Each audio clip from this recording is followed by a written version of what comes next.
goddamn subatomic particle. The vote was taken the next day, and our machine was canceled. And that's why we have this brain drain to Switzerland right now. Since then, we physicists have been replaying that question over and over and over again in our minds. How should we have answered that question? Well, I would have said this. I would have said God, by whatever signs or symbols you ascribe to the deity. This machine will take us as humanly possible to his or her greatest creation, Genesis. This is a Genesis machine.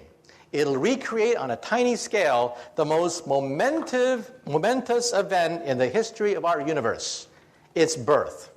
Instead, we said Higgs boson, and our machine was canceled. I should hope that the next time we get asked that question, we think about the answer a little bit more. Okay, one last question. Last question. About right there. I'm curious about ethics, and I wonder if, you seem like a really smart person, but some of that technology you described at the beginning in the hands of some not so intelligent people seems like it could set up a big brother situation very quickly, like the doctor in my toilet and stuff like that. Okay, first of all, when people ask about 1984, I had a chance to go back to 1984, rereading it again when I was writing my book, Visions. And I realized something.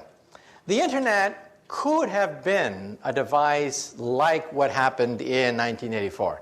A device which monitors everything, knows everything. However, an event happened, and that is the Soviet Union broke up. The internet was a war-fighting machine.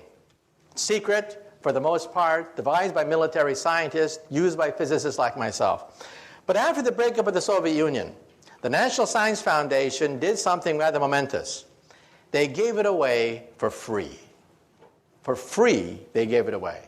Today, it is impossible to recreate 1984 because the internet is everywhere. If the President of the United States were to try to ban the internet, the reaction would be laughter.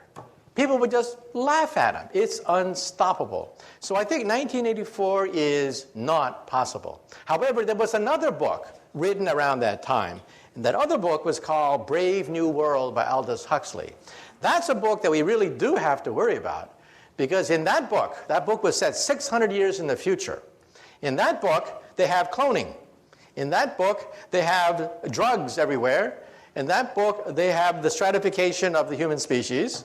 In that book, well, we have about 80% of that book today. Forget 600 years in the future. Welcome to the Brave New World. So we do have to worry about some of the ethical questions raised in Brave New World. But as far